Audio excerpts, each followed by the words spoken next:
আজকে আমি একটি ভর্তা রেসিপি নিয়ে চলে এসেছি। এই ভর্তাটা গরম ভাতের সঙ্গে খেতে খুবই ভালো লাগবে আর পেটের যাবতীয় সমস্যা দূর হবে। এটি হচ্ছে থানকুনি পাতার ভর্তা। থানকুনি পাতা তো মানুষ তিতো হিসাবে রস খায়, তা আমি এরকমভাবে ভর্তা আজকে বানাচ্ছি, আপনারা আমার ভিডিওর মাধ্যমে দেখুন। তার জন্য আমি কিছু থানকুনি পাতা ভালো করে ধুয়ে নিয়েছি, আর এর সঙ্গে আমি ডাঁটিগুলোও বাদ দিইনি, কেন ডাঁটিতেও অনেক রস থাকে আর উপকারও থাকে। তার জন্য আমি সব কটাই শুধু ভালো করে বেছে ধুয়ে নিয়েছি। এবারে কড়াইতে একটু জল দিয়ে, হালকা জল দিয়েছি, জল দিয়ে এটাকে সিদ্ধ করে নিচ্ছি।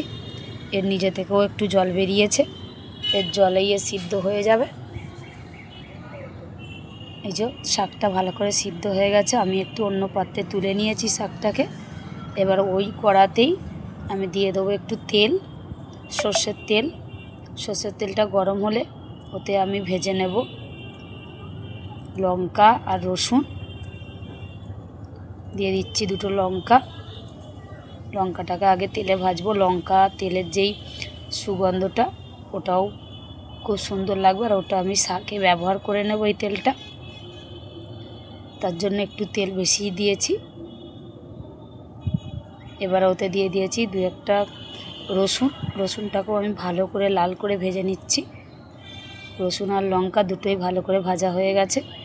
এবার আমি একটি হামানদিস্তা নিয়ে নিয়েছি, কেননা শাকগুলো গোটা গোটা আছে, খুব একটা সিদ্ধ করিনি।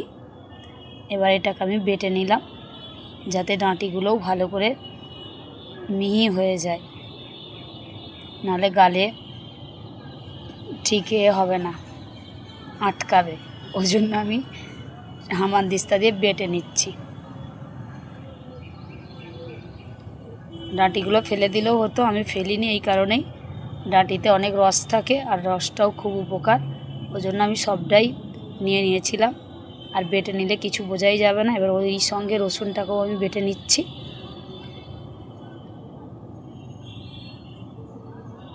রসুন আর থানকুনিটাকে ভালো করে বেটে নিলাম।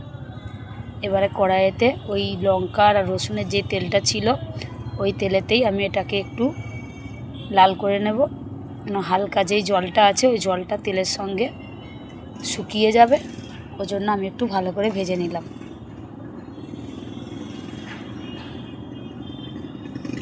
খুব ভালো করে ভাজা হয়ে গেছে।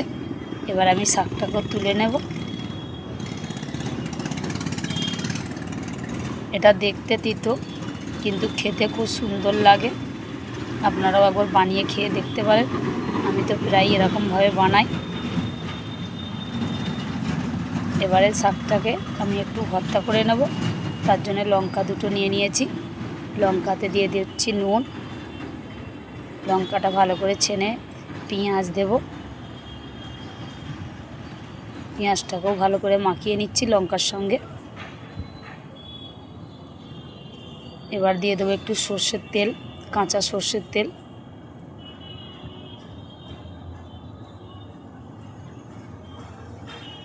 তেল, পেঁয়াজ, লঙ্কা ভালো করে আমি ছেনে, শাকটাকে তো বাটাই আছে, শুধু একটু মাখিয়ে নেব, তাহলেই রেডি হয়ে যাবে আমার এই ভর্তাটা। এই ভর্তাটা খেতে খুবই টেস্টি লাগবে, মানে গরম ভাতের সঙ্গে শুধুই খাওয়া যাবে এরকম একটা রেসিপি।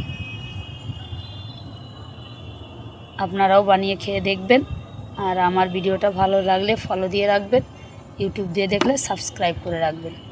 ভালো থাকবেন, টাটা।